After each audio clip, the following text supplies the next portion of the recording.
भूल के भी स्किप मत करना, भूल के भी स्किप मत करना। ये वीडियो नहीं देखोगे तो सरकारी नौकरी नहीं लग पाएगी। अगर आपकी सरकारी नौकरी नहीं है तो ये क्लास आपकी नौकरी लगाने के चांस को 100% बढ़ा देगी। ये हमने पहले इंट्रो में भी देख लिया था और हमने इस पे बात कर ली थी सारी की सारी कि कैसे ये क्लास आपके लिए इतनी ज़रूरी है। इस क्लास से ही, इस सेल की क्लास से ही आपके कम से कम 3% हो जाएंगे। एक ही क्लास से आपके 3% बन जाएंगे। सेल की क्लास से ही आपके 3%, ठीक है, जो 3% आएंगे। अब हमने देख लिया था ये प्रश्न के कोशिकांग को कोशिका का पावर हाउस कहते हैं, तो हमने देख लिया था माइट्रोकॉन्ड्रिया होता है ये यूपीपीसीएस आरओ में पूछा था 2013 में। फिर हमने एक और देख लिया था कोशिकांग में डीएनए होता है, ये को माइट्रोकॉन्ड्रिया वही, ठीक है। ये सारी बात हमने पिछली वाली वीडियो में कर ली थी। इसमें ज़्यादा कुछ नहीं करेंगे, हम डायरेक्ट टॉपिक पर आएंगे। फिर हमने पादप कोशिका, जंतु कोशिका किस प्रकार भिन्न होती हैं, ये भी हमने देख लिया था। कोशिका भित्ति होती है, अभी जब हम आगे पढ़ेंगे उसमें भी आएगा। ये सारे प्रश्न देख लेते हैं, कितने गुणसूत्र होते हैं, 46 होते हैं। फिर हमने किस लिंग गुणसूत्र नहीं होते, किसमें नहीं होते, छिपकली में नहीं होते। प्लाज्मा झिल्ली बनी होती है। अब इसमें हमें पता कैसे चलेगा छिपकली में नहीं होते हैं या होते हैं, पढ़ के ही पता चलेगा, तो पढ़ते हैं आगे। प्लाज्मा झिल्ली बनी होती है, ये प्रोटीन और लिपिड से बनी होती है। ये सारी चीज़ें हमने देख ली थी। विषाणु के ऊपर प्रश्न देख लिया था हमने। आज हम शुरू करने जा रहे हैं अपना कोशिका, जिससे आपके 3 नंबर पक्के। आप किसी भी एग्जाम की तैयारी कर रहे हो, खासकर यूपी आर या आर और जो यूपी पीसीएस प्री, इसमें आप प्रश्न पत्र उठा के देख लेना। कोशिका से 3 से 4 सवाल मिलेंगे ही मिलेंगे आपको। तो इसी और वो सारे सवालों के लिए आपको कुछ देखने की जरूरत नहीं है, बस ये वीडियो देख लो, आपका कोशिका से पूरा हो जाएगा। वीडियो एंड तक पूरी देखना। इसमें हम बस जो फालतू की चीज़ें कुछ नहीं पढ़ेंगे, बस ये लिखा हुआ है, लेकिन सारा लिखा हुआ हमें को याद भी नहीं करना है, ना ही हमें समझना है और ना ही हमें को पढ़ना भी नहीं है। इसलिए बस बैठना, जिस पे मैं बोलूँ इंपॉर्टेंट है, बस उसी को देख लेना। यूपी आर ओ की क्लास है। सबसे पहले कोशिका क्या होती है, सेल। सेल बिल्डिंग ब्लॉक होती है हमारे शरीर का। हमारा पूरा शरीर सेल से बना होता है। तो हमारा जितना भी पूरा शरीर है, जिस पे अभी आपके हाथ में जो पेन पकड़ा हुआ है या फोन पकड़ा हुआ है, जो हाथ बना हुआ है आपका, ये भी पूरा सेल से बना हुआ है। तो हिंदी में इसे बोलते हैं कोशिका। तो कोशिका जीवधारियों यानी लिविंग ऑर्गेनिज्म की संरचनात्मक और क्रियात्मक इकाई है। संरचनात्मक जिससे सब चीज बनी होती है, संरचना बनी होती है, स्ट्रक्चर। क्रियात्मक जिससे भी कोई फंक्शन कर सकते हो, आप हाथों से कोई फंक्शन कर सकते हो। तो ये किसकी मदद से कर रहे हो, कोशिका की मदद से ही कर पा रहे हो। तो सबसे पहली चीज, सेल क्या है, कोशिका क्या है, जीवधारियों की, जैसे कि आपकी संरचनात्मक और क्रियात्मक इकाई है। इसी की वजह से आप सब काम कर पाते हो। बस हो गई डिफिनेशन, यही करना है बस, और इसमें कुछ रटना नहीं है। दूसरा, इसमें प्राय स्वतः जनन की क्षमता होती है। कैसी क्षमता होती है, स्वतः जनन की क्षमता होती है, यानी सेल अपने आप 2 पार्ट में डिवाइड हो जाती है। वो उससे तीसरी सेल, फिर चौथी सेल, ऐसे ही डिवाइड होती चली जाती है। यही तो होता है स्वतः जनन की क्षमता।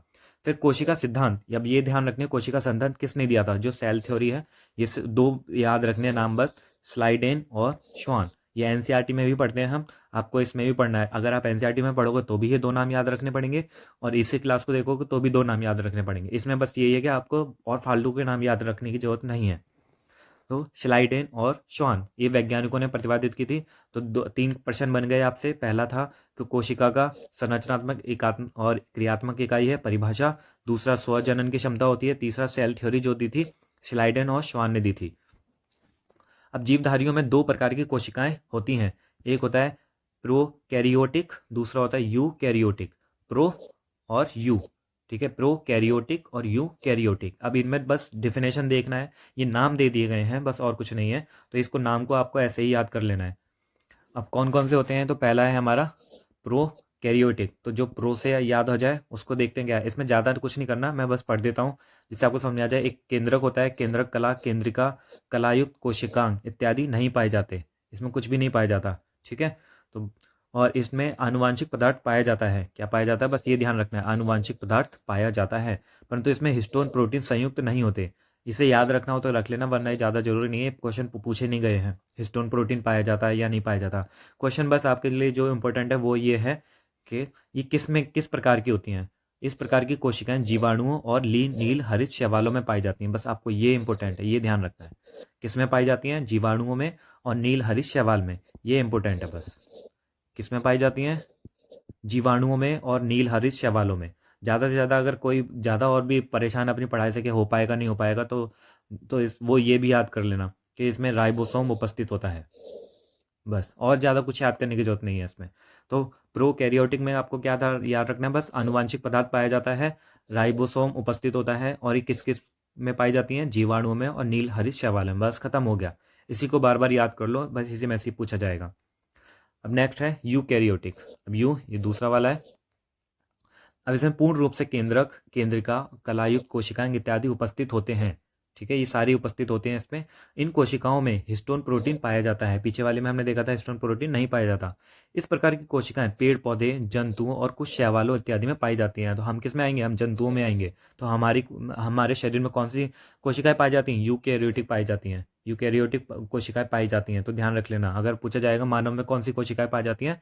यूकैरियोटिक कोशिकाएं पाई जाती हैं। तो मानव में हो गया, पेड़ पौधों में हो गया, और कुछ शैवालों में।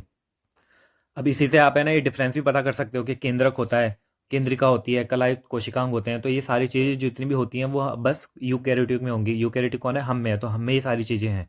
और जो दो प्रोकैरियोटिक थी उसमें ये सारी चीज़ें नहीं होती। हिस्टोन प्रोटीन भी हमारे अंदर होता है। बस हो गया याद। अभी पेड़ पौधे में भी होती हैं, जंतुओं में भी होती है, शैवालों में भी होती हैं। अब नेक्स्ट है पादप कोशिकाएं, यानी जो पेड़ पौधों की कोशिका होती हैं वो जंतु कोशिका से भिन्न होती हैं, अलग होती हैं वो थोड़ी सी, क्योंकि इसकी कोशिका में बाह्य आवरण कोशिका भित्ति कहलाता है। ठीक है, इसका जो बाह्य आवरण होता है, जैसे ये पेड़ है, ये पेड़ है, पेड़ में कोई सी भी कोशिका, मैं बस आपको समझाने के लिए बता रहा हूँ, इसका जो बाहर की छाल जो होती है, ये ये कोशिका भित्ति से ही बनी होती है, सेल वॉल से ही बनी होती है। इस तरीके का होता है ये। ठीक है, जो टूटा हुआ होता है, तो ये जो पेड़ को ना आंधी वादी में टूटने से बचाता है।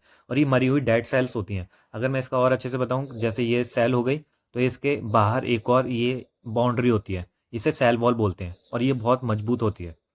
ये पेड़ पौधों को हवा से, बाढ़ से, जैसे भी कोई भी चीज़ आ गई, जैसे कोई गाड़ी आके ठुक गई, तो हम देखते हैं पेड़ टूटता नहीं है। तो गाड़ी का कुछ चुमड़ निकल जाता है, पेड़ को कुछ नहीं होता। तो वो किसकी वजह से होता है? ये कोशिका भित्ति, सेल वॉल की वजह से ही होता है। तो कोशिका भित्ति जो होती है वो बाह्य आवरण होता है इसका, पादप कोशिका का, और ये सबसे मजबूत होती है। जो कि आप यहाँ से देखते हैं, जो कि हरे पौधों में मुख्यतः सेल्यूलोज से निर्मित होते हैं। किससे निर्मित होती है? सेल्यूलोज से निर्मित होती है। इसमें कुछ नहीं है। किसी ने भी 6th की क्लास की भी एनसीईआरटी पढ़ी होगी तो भी उसे पता चल गया होगा कोशिका भित्ति क्या होती है, सेल वॉल, और सेल्यूलोज क्या होता है, सेल्यूलोज से बनी होती है। बस ये ध्यान रखना है आपको। अब जंतु कोशिका में कोशिका भित्ति का अभाव होता है, इसमें कोशिका भित्ति नहीं होती, सेल वॉल नहीं होता, बस पेड़ों में होता है। और क्यों होता है मैंने आपको बता दिया, अपने आपको बचाव के लिए। इंसान तो क्या होगा और जंतु क्या होगा? वो तो शेल्टर ले लेंगे, कहीं छुप दुबक जाएंगे, बारिश आएगी तो दुबक जाएंगे, ठंड लगेगी, कपड़े पहन लेंगे, पेड़ बेचारे क्या करेंगे? कुछ नहीं कर पाएंगे। इसलिए ये सारी कोशिकाएं जो होती हैं, कोशिका भित्ति जो होती है वो मनुष्य में नहीं होती, या फिर जंतु कोशिका में नहीं होती। अब इसके अलावा जंतु कोशिका में हरित लवक अनुपस्थित होता है। हरित लवक,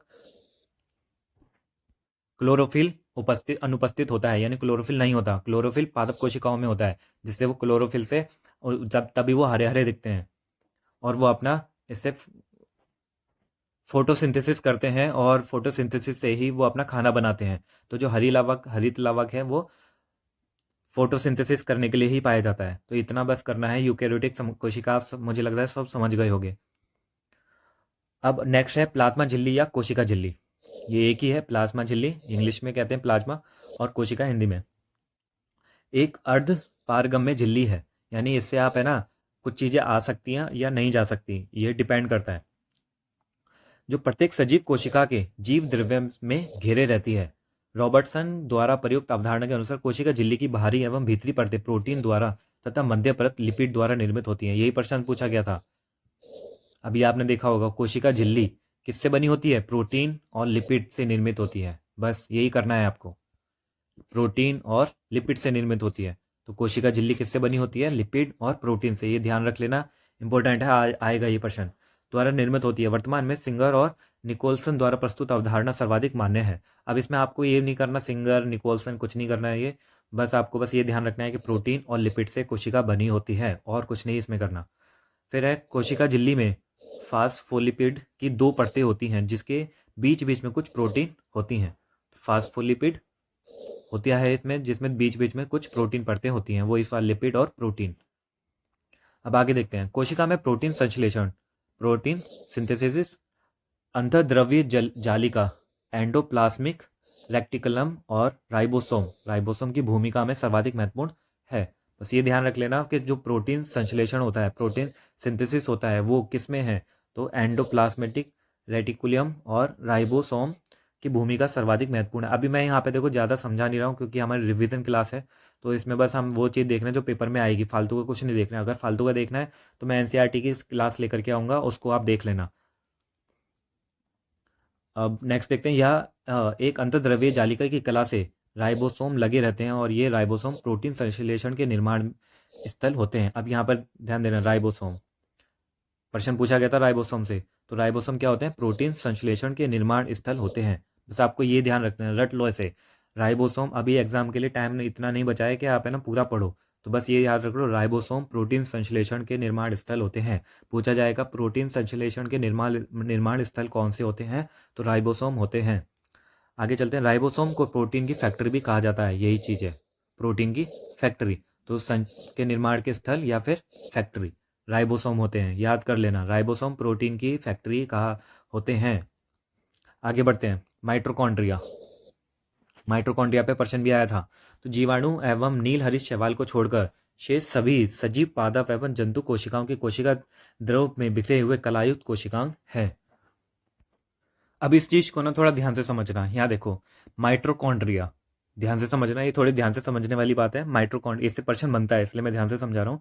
माइटोकॉन्ड्रिया क्या है? जीवाणु एवं नील हरित शैवाल को छोड़कर, यानी इन सभी दोनों को छोड़ देते हैं तो हम शेष सभी सजीव पादप एवं जंतु कोशिकाओं के कोशिका द्रव्य में बिखरे हुए कलायुक्त कोशिकांग है।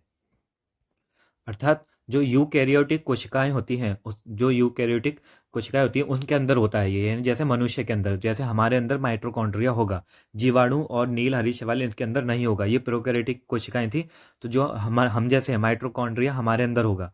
तो माइटोकॉन्ड्रिया कैसे होता है? देखो, जैसे हमारी सेल है, ये पूरी हमारी सेल है, ये बड़ा सा जो आपको अंडा दिखाई दे रहा है ये सेल है पूरी। अब सेल को है ना, अगर आप काटोगे तो नीचे ये बीच में न्यूक्लियस दिखेगा, और सेल के बगल बगल भी बहुत सारी चीजें हैं, अभी उसमें नहीं जा रहे हम। बस ये देखो, यहाँ पर ये जो चीज दिख रही है आपको, ये जो इस बॉक्स के अंदर ये सब एक द्रव है, तरल पदार्थ है ये। और इस तरल पदार्थ में ना, तरल पदार्थ में बहुत सारे काम होते हैं। ऑक्सीजन का काम भी इसी तरल पदार्थ में होता है। जब सेल में ऑक्सीजन आती है तो इसी में होती है। जैसे जो हम ऑक्सीजन लेते हैं, एब्जॉर्व करते हैं, तो वो ऑक्सीजन कहाँ जाती है? सेल के अंदर ही जाती है।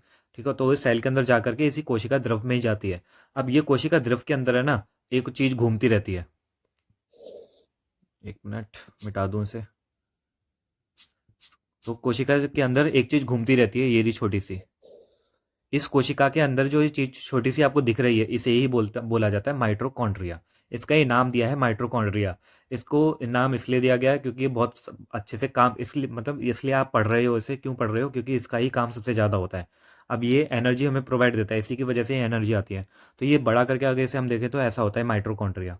ठीक है, और इसके अंदर जो आप ये और गोल गोल से छल्ले देखोगे, माइटोकॉन्ड्रियल डीएनए है। इसी के अंदर ये जो डीएनए दिखता है आपको, ये डीएनए ऐसे होता है, जो ऐसे ऐसे ऐसे ऐसे स्ट्रक्चर होते हैं, ये सब डीएनए वाले इसी में ही होते हैं ये।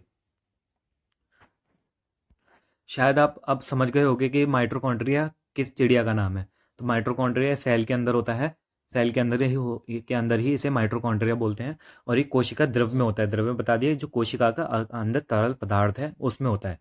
तो यही है, नील हरित शैवालों को छोड़कर शेष सभी सजीव पादप और जंतु कोशिकाओं के कोशिका द्रव में बिखरे हुए कलायुक्त कोशिकांग हैं। ये कोशिकांग का मतलब होता है कोशिका के अंग हैं, ये सब कोशिका के अंग ही होते हैं।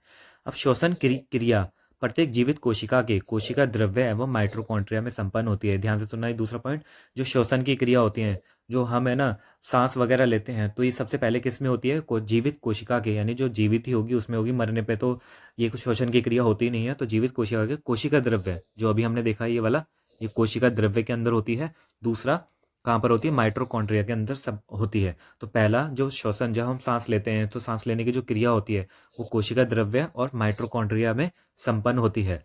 अब श्वसन से संबंधित प्रारंभिक क्रियाएं याद रखना, प्रारंभिक क्रियाएं कोशिका द्रव में, प्रारंभिक क्रिया किस में होती है? कोशिका द्रव में।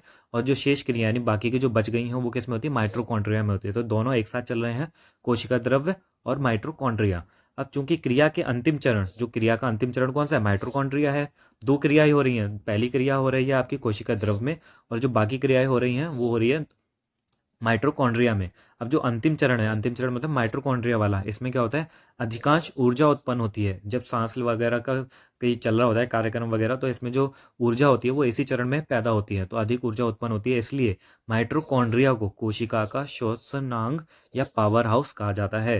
यही प्रश्न देखा था हमने, तो माइटोकॉन्ड्रिया को श्वसनांग या पावर हाउस कहा जाता है। कोशिका का श्वसनांग या श्वसन का अंग और पावर हाउस कहा जाता है। ठीक है, अब तो पता चल गया होगा कैसे प्रश्न आते हैं। यहाँ पर हो गया, ये पूरा खत्म हो गया। मुझे लग रहा है शायद आपको समझ में आ गया हो। अब नेक्स्ट पढ़ते हैं कोशिकीय श्वसन में। जो कोशिकीय श्वसन होता है, सांस वगैरह की क्रिया जो होती है, उसमें अधिकतम एटीपी, एटीपी की फुल फॉर्म होती है एडिनोसिन ट्राई फॉस्फेट। अभी इसको ध्यान रख लेना, एटीपी, एटीपी अणुओं को उत्पन्न करने वाला, एक अणुओं को उत्पन्न करने वाला पद है, यानी एक टर्म है, वो है क्रैब चक्र। अब इस क्रैब चक्र कैसा होता है मैं अभी दिखाता हूँ आपको, लेकिन इसके अंदर मत घुसना, बस ये ध्यान रखना क्रैब चक्र होता है। तो क्रैब चक्र क्या होता है, तो एटीपी अणुओं को उत्पन्न करने वाला पद है क्रैब चक्र। तो एटीपी, इससे ना पद एटीपी उत्पन्न होता है, और एटीपी क्या होता है, एटीपी एनर्जी देता है, और यह चक्र कोशिका के माइटोकॉन्ड्रिया में संपन्न होता है। तो क्रैब चक्र कहाँ होता है, माइटोकॉन्ड्रिया में संपन्न होता है। अगर आपसे पूछे कि जो क्रैब चक्र है वो कोशिका के अंदर होता है, तो वैसे तो अगर माइटोकॉन्ड्रिया नहीं है तो वो तो सही होगा, कोशिका के अंदर ही है, लेकिन कोशिका में भी फिर वो बोले माइटोकॉन्ड्रिया में होता है, तो माइटोकॉन्ड्रिया वाला सही होगा। अब इस चक्र की खोज हैंस क्रैब ने 1937 में की थी, इसलिए इसका नाम क्रैब चक्र है, क्रैब साइकिल है। अब हम यहाँ क्रैब चक्र को देखते हैं। इसमें ज़्यादा डिटेल में मत जाना, ये कुछ याद व्याद नहीं करना, मैं बस आपको बता रहा हूँ क्रैब चक्र होता क्या है। ये सारा आपके माइटोकॉन्ड्रिया में ही होता है, और यहीं पे ये जीटीपी, जीडीपी और एडीपी और एटीपी, ये सब यहाँ से निकलता है। एटीपी, ये रहा, ऑक्सीजन अंदर जा रही है, CO2 बाहर जा रही है, तो इस तरीके से ऑक्सीजन ऑक्सीजन या H2O बन रहा है, पानी हो गया। तो ये सारी चीज़ें इसमें चलती हैं। तो बस आपको ये याद रखना है क्रैब चक्र क्या होता है, बस, और कुछ याद नहीं रखना है इसमें। आप यहाँ पे साइंस में BA नहीं कर रहे हो, बस आपको पेपर पास करना है, और पेपर पास करने के लिए बस ज़रूरी है माइटोकॉन्ड्रिया क्या होती है। तो हमने यहाँ पर देख लिया माइटोकॉन्ड्रिया क्या होती है, पावर हाउस बोला जाता है माइटोकॉन्ड्रिया को। अब आगे बढ़ते हैं हम।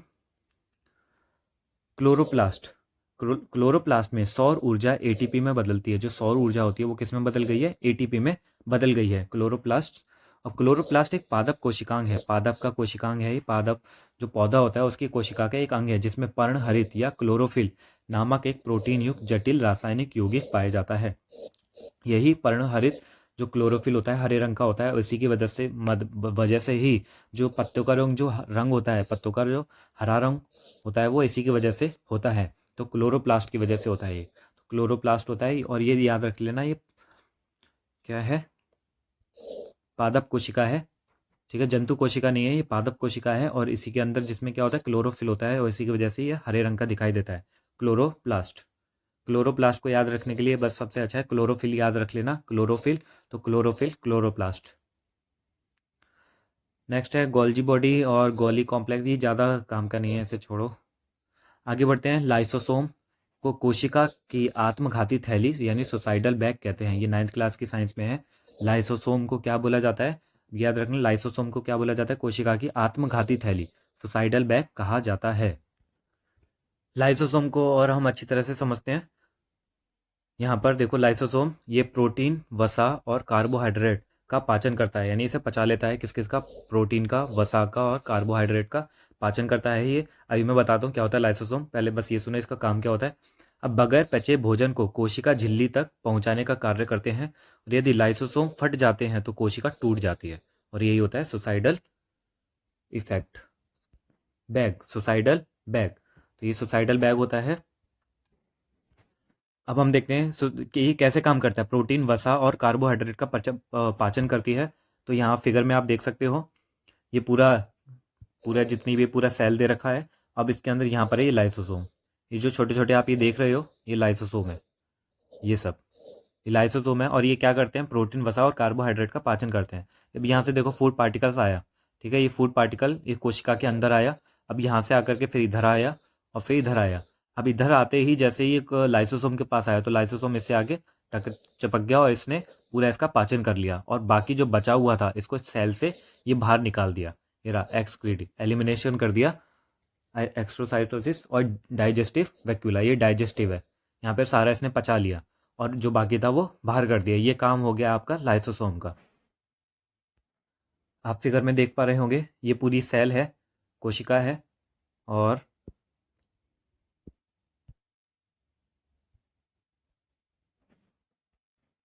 ये हमने देख लिया माइटोकॉन्ड्रिया, ये वाला।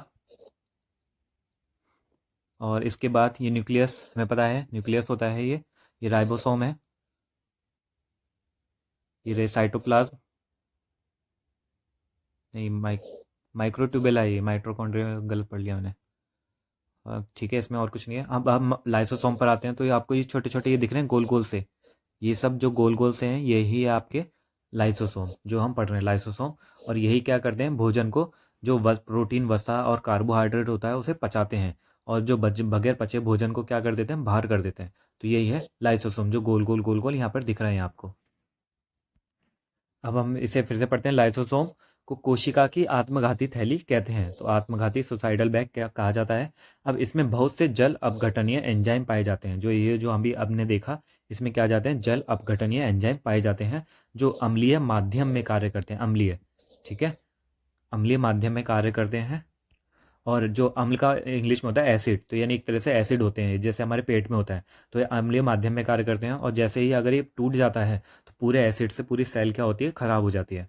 और ये एंजाइम लाइसोसोम की कला के फट जाने से पर बाहर आ जाते हैं, यानी अगर लाइसोसोम फट गया तो ये एंजाइम बाहर आ जाएंगे, और जो ये बाहर जो आ जाएगा तो क्या बाहर आ जाएगा, अम्ल बाहर आ जाएगा, यानी एसिड बाहर आ जाएगा। और अगर एसिड बाहर आ गया तो क्या होगा, कोशिका के सभी घटकों को जल अपघटन क्रिया द्वारा पचा डालते हैं, तो ये सारी चीज़ों को पचा देंगे, यानी अपने शरीर को ही खुद ही पचा जाएंगे ये। और इस वजह से ये कोशिका, सारी कोशिका क्या हो जाएगी, मर जाएगी। इसीलिए बोला जाता है कोशिका की आत्मघाती थैली, यानी सुसाइडल बैग। अब हम नेक्स्ट देखते हैं केंद्रक, जो हमने फिगर में भी देख लिया है केंद्रक को। तो केंद्रक की खोज रॉबर्ट ब्राउन ने की थी, ये नाम याद रख लेना, ये पूछा जा सकता है कि रॉबर्ट ब्राउन ने की थी, 1831 में की थी। एक कोशिका में प्राय एक केंद्रक होता है, एक कोशिका में एक ही केंद्रक होगा, ठीक है, एक कोशिका में सिर्फ एक ही केंद्रक होता है। और यूकेरियोटिक कोशिकाओं में इसे कोशिका का नियंत्रण केंद्र कहा जाता है। जो यूकेरियोटिक कोशिका होती हैं उसे क्या कहा जाता है, कोशिका का नियंत्रण केंद्र कहा जाता है। अब इसमें आनुवांशिक पदार्थ यानी डीएनए पाए जाने के कारण इसका प्रमुख कार्य जीवों के पैतृक लक्षणों को संतान में भेजना है। तो ये ध्यान रख लेना, केंद्रक में क्या होता है, केंद्रक में आपका आनुवांशिक पदार्थ पाया जाता है, यानी कि डीएनए पाया जाता है, इसी में होता है डीएनए। हमने फिगर में पहले अभी पीछे देख लिया है, डीएनए होता है, और इसी के डीएनए होता है, और इसका पूरा जो कार्य होता है वो होता है मम्मी पापा के गुणों को, यानी जो भी माँ बाप हैं उनको अपनी जो आगे वाली उनकी जो संतान है उनके गुणों को संतान में भेजना। तो ये डीएनए का काम होता है। अब आपसे पूछा जा सकता है डीएनए किस में पाया जाता है, तो आपकी जो कोशिका के अंदर केंद्रक होता है, तो केंद्रक के अंदर ये आपका आनुवांशिक पदार्थ यानी डीएनए पाया जाता है। अब नेक्स्ट देखते हैं डीएनए की खोज फ्रेडरिक मिशर, डीएनए की खोज फ्रेडरिक मिशर ने की थी, तथा डीएनए का double helix model James Watson और फ्रांसिस क्रिक ने दिया। अब ये पूछा जा सकता है, वैसे स्कूल में अगर हम पढ़ते हैं तो स्कूल में तो इससे प्रश्न बनता है एक दो का। अगर टीचर को लगे कि स्कूल में बच्चे पढ़ते हैं तो क्या पता ये इनको देखते हैं आता ही नहीं आता है, तो फिर आप इसे आप देख सकते हो। मेरे हिसाब से तो आप इसे याद कर लेना। नाम याद करना मुश्किल होते हैं, इसलिए ज़्यादातर ये एग्ज़ाम में आते नहीं है, लेकिन कह नहीं सकते कुछ भी। तो जिसको अगर किसी की याददाश्त तेज है तो वो याद कर सकता है, बाकी वो छोड़ सकता है जिसको छोड़ना है। तो बस ये ध्यान रख लेना, डीएनए की जो खोज हुई थी फ्रेडरिक मिशर ने की थी। अब डीएनए एक आनुवांशिक पदार्थ होता है, लेकिन इसमें ना ये चीज़ याद रख लेना कि डबल हेलिक्स मॉडल ये किससे संबंधित है। तो ये ध्यान रख लेना, डबल हेलिक्स मॉडल डीएनए से संबंधित है, ठीक है, डीएनए से संबंधित है डबल हेलिक्स मॉडल। अबे डीएनए एक आनुवांशिक पदार्थ होता है जो जीवों के लक्षणों की संकेत सूचनाओं की को जन्म पत्री की भांति जनकों से संतानों में ले जाता है, जैसे कि हमने पहले पढ़ा ऊपर कि डीएनए क्या होता है, एक आनुवांशिक पदार्थ होता है। अब ये नाभिक न्यूक्लियस के अलावा माइटोकॉन्ड्रिया तथा हरित लवक कोशिकांग में भी पाया जाता है। तो ये कहाँ कहाँ पर पाया जाता है, जो डीएनए होता है, सबसे पहली चीज़ ध्यान रख लेना, आप डीएनए 3 जगह पर इसमें बताया गया है, तो आपको भी 3 जगह ध्यान रखनी है। पहला न्यूक्लियस में पाया जाता है, दूसरा माइटोकॉन्ड्रिया, अभी जो हमने देख लिया माइटोकॉन्ड्रिया, और तीसरा हरित लवक कोशिकाएं, ठीक है, हरित लवक कोशिकाएं में पाया जाता है। 3 जगहों पर ये पाया जाता है। फिर से मैं बोल रहा हूँ, डीएनए कहाँ कहाँ पर पाया जाता है, नाभिक में पाया जाता है। फिर क्वेश्चन आएगा तो फिर बोलोगे कि अरे यार हम तो पढ़ के नहीं गए थे, तो पढ़ लेना, नाभिक में पाया जाता है, माइटोकॉन्ड्रिया में पाया जाता है, हरित लवक कोशिकांग में पाया जाता है। आगे देखते हैं, मनुष्य एक लिंगी प्राणी है, यूनिसेक्सुअल एनिमल है मनुष्य, जिसमें गुणसूत्र की कुल संख्या 23 जोड़ी यानी 46 पाई जाती है। 23 जोड़ी का मतलब 23 गुणा 2, तो ये हो जाएगा 46। तो यही प्रश्न आया था पहले भी। तो यहाँ पे मनुष्य क्या है, एक लिंगी प्राणी है और इसमें गुणसूत्र की संख्या कितनी पाई जाती है, 23 जोड़ी। अगर जोड़ी में पूछे तो 23 आएगा, अगर वो टोटल पूछे तो 46 आएगा। अब पुरुषों में 44 जमा एक्स और वाई होता है, 44 होता है, यानी यहाँ से 46 जो होती है, 2 जोड़ी होते हैं तो 44 हो गया, और जो 2 एक्स्ट्रा होंगे उसमें एक्स और वाई होता है, यानी 44 सब में सेम होते हैं, पुरुष में भी और मादा में भी। अब स्त्रियों में भी 44, जैसे यहाँ पर 44 थे तो यहाँ पर भी 44 हैं। अब बस इसमें क्या होता है, एक्स एक्स होता है। अब यहीं से ही बनता है कि लड़की पैदा होगी या लड़का पैदा होगा, तो ये एक्स वाई और एक्स एक्स, अब यहीं से डिफरेंस पैदा होता है लड़का और लड़की का। तो 44 और 44 दोनों में सेम है, ये एक्स और एक्स भी सेम है, लेकिन यहाँ डिफरेंस आ जाता है, इधर वाई है पुरुषों में और यहाँ पर एक्स ही रहता है। तो ये जो पुरुषों में वाई रहता है इसकी वजह से डिफरेंस आता है। तो याद कर लेना, 44 पाए जाते हैं। वैसे तो 44 दोनों में कॉमन होते हैं, और जो आदमी में होता है एक्स वाई और औरत में होता है एक्स एक्स। अब पुरुष तथा स्त्री में 22 जोड़े, ठीक है, 22 जोड़े यानी 44 गुणसूत्र ऑटोसोम्स होते हैं। कितने होते हैं स्त्री और पुरुष में, पुरुष और स्त्री दोनों में 22 जोड़े यानी 44 गुणसूत्र, जो हमने यहाँ पर देखा ये 44 क्या होते हैं, ऑटोसोम्स होते हैं। जबकि 23वां जोड़ा गुणसूत्र पुरुष में एक्स वाई तथा महिला में एक्स एक्स होता है। यही चीज़ जो मैंने अभी आपको बताई, 44 तो पूरे हो गए, दोनों में एक साथ एक जैसे होते हैं, और पुरुष वाला जोड़ा होता है, 23वां जोड़ा जो होता है पुरुष में वो एक्स वाई होता है, और बाकी जो महिलाओं में कौन सा होता है, एक्स एक्स होता है। अब जिन्हें लिंग गुणसूत्र कहते हैं, क्या कहा जाता है, इन्हें लिंग गुणसूत्र कहा जाता है। इन्हीं से ही निर्धारण होता है कि लिंग कैसा होगा, स्त्रीलिंग होगा या पुल्लिंग होगा। अब जनक यानी माता पिता से जिस संतान को एक्स वाई गुणसूत्र मिलते हैं, कौन से गुणसूत्र मिल रहे हैं, एक्स और वाई गुणसूत्र मिल रहे हैं, वह पुत्र बनता है, तथा जिसे एक्स एक्स गुणसूत्र मिलते हैं वह पुत्री बनती है।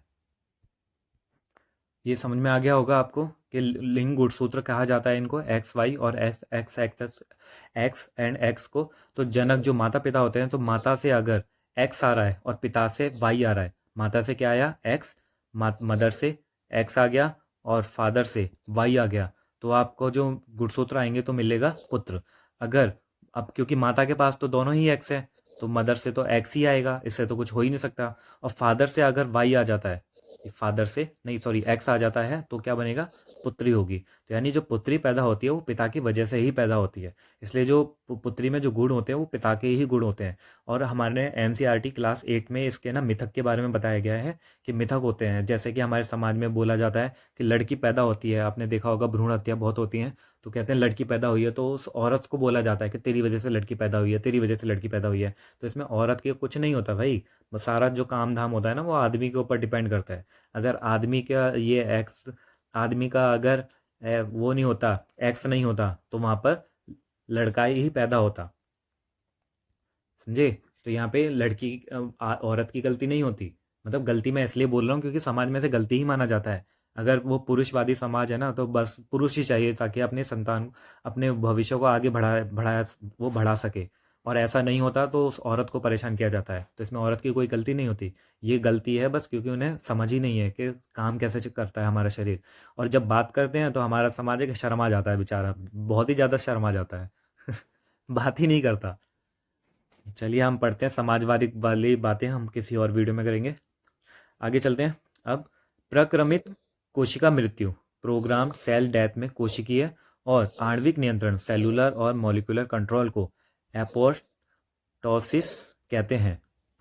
यह भ्रूणीय विकास तथा अंगों के प्रतिविकास के समय होता है। अब ये टर्म है, इस टर्म को जरा ध्यान से समझना है, एपोप्टोसिस। एपोप्टोसिस एक ऐसी प्रक्रिया होती है जिसमें है ना, जो कोशिकाएं होती है वो मर जाती हैं, और ये अपने आप ही मरती है, शरीर बोलता है इन्हें मरने के लिए। जैसे जैसे पादप होते हैं, पेड़ पौधे होते हैं, वो अपने पत्तों को अपने आप ही झड़ा देते हैं क्योंकि वो मर जाते हैं, जिससे संतुलन बना रहता है। ऐसे ही ये प्रोग्राम्ड होती हैं, यानी इन्हें ऐसे प्रोग्राम सेल किया गया, प्रोग्राम किया जाता है कि भाई इनके जैसी लाइफ साइकिल खत्म हो, ये चली जाए, जिससे बैलेंस भी बना रहता है। तो ये प्रोग्राम सेल डेथ। इसमें क्या होता है, कोशिका और आणविक नियंत्रण को एप्टोसिस कहते हैं। इसमें सेलुलर और मॉलिक्यूलर कंट्रोल बना रहता है। अगर ये नहीं होंगे तो कैंसर की जैसी बीमारी हो सकती है। कैंसर में क्या होता है, बड़ी वो सेल बढ़ती चली जाती हैं। और अगर ये गिरेंगे नहीं, अब जैसे कि मैं पहले इसमें बता देता हूँ, ये भ्रूणीय विकास जो एम्ब्रियोइक डेवलपमेंट और अंगों के प्रतिविकास के समय होता है। जैसे भ्रूणीय विकास होता है, जब भ्रूण का विकास हो रहा होता है, तो हमें पता है कि जब बच्चा होता है छोटा, वो उसके हाथ पहले चिपके हुए होते हैं। तो जैसे ये हाथ है, ये सब चिपका हुआ होगा, हुआ होगा। इसमें उंगलियां नहीं बनेंगी। अगर ऐसी उंगलियां बन भी गई तो अभी छूटी नहीं है ये। अब ये जो एप्टोसिस होगा, इसी के अंदर ये ना, यहाँ की जो सेल होंगी ये टूट जाएंगी और ये उंगली यहाँ से ये वाली और ये अलग हो जाएगी। तो इस तरीके से ये उंगलियां अलग हो जाती हैं। अगर ये वाला प्रोसेस नहीं हो, एप्टोसिस प्रोसेस नहीं हो, तो हमारी उंगलियां चिपकी हुई होंगी। तो आपने कभी देखा होगा किसी की दो उंगलियां ऐसे ऐसे चिपकी हुई होती हैं, समझे? तो वो जो चिपकी हुई है, क्योंकि इस वाली जगह पर एप्टोसिस वाली प्रक्रिया नहीं हो पाई है। तो ये बहुत ज़रूरी वाली प्रक्रिया होती है। ये एक खतरनाक प्रक्रिया इसलिए भी होता है क्योंकि हमेशा हर दिन हमारे शरीर की सेल मरती हैं, वो इसी प्रक्रिया से मरती हैं। तो ये जब सेल डेथ भी बोला जाता है इसे। और यही है, ये अंगों के प्रतिविकास यही हो गया कि अगर ये मरेंगे नहीं तो हमारे शरीर के अंग है ना विकसित होते चले जाएंगे और फिर वो प्रतिविकास का उदाहरण बन जाएंगे। जैसे कि ये नॉर्मल सेल है। जब ये सेल अपने आप श्रिंक हो जाएगी और ये मर जाएगी, मेम्ब्रेन ब्लेबिंग हो जाएगा और एपोप्टोसिस बॉडीज में बदल जाएंगे, एपोप्टोसिस हो जाएगा। प्रोग्राम सेल डेथ, मतलब बस ये समझ लो कि प्रोग्राम सेल डेथ होता है। तो ये सही प्रक्रिया होती है हमारे लिए। और दूसरी प्रक्रिया भी होती है, वो अपने आप ही होती रहती है, वो अलग तरीके से होती है। और ये तो इसके लिए ना मैं अलग से वीडियो लेकर के आ जाऊँगा आपको एपोप्टोसिस के बारे में। तो आप उसको भी जाके देख लेना, क्योंकि हमारा बस अभी काम यही है, आधे घंटे में ख़त्म करना। और तो हमारा ये आगे ख़त्म हो गया है, पूरा पूरा ख़त्म हो गया, हमने पढ़ लिया है ये सारा। सेल क्या होता है, सेल से अब इसी से ही हमारे 3 प्रश्न बन जाएंगे। मैंने बोला था ना, आराम से अच्छे से साधारण सी भाषा में हमने ये समझ लिया है, आपको कोई टेक्निकल टर्म यूज़ नहीं किया है और आराम से समझ लिया है। अब इसी को आप दोबारा देख लेना, इसमें ही आपके 3 क्वेश्चन पक्के हो जाएंगे। तो यही है इसी वीडियो का महत्व था कि अगर आपको देखना है सरकारी जॉब लगाने, तो अच्छे से पढ़ो, समझे? ये नहीं कि आप जो मर्जी पढ़े जा रहे हो, आप जो जो प्रश्न आता है उससे पढ़ो। कोशिका से आएगा, कोशिका से पढ़ो। अब मैं वो टॉपिक लेकर के आऊँगा जिससे प्रश्न बनेगा। फालतू की चीज़ें नहीं करेंगे। पेपर पास में आ रहा है और आपको बस अपना पेपर पास करना है, ना कि वहाँ पर जाके आपको कोई साइंटिस्ट बनना है, डॉक्टर बनना है, वो नहीं बनना आपको, समझे? तो मिलते हैं अगली वीडियो में। अच्छी लगी हो तो सब्सक्राइब करना और शेयर करना दोस्तों के साथ, ताकि उनको भी लगे, आसानी हो सके तैयारी करने में। तो मिलते हैं अगली वीडियो में, तब तक के लिए बाय बाय।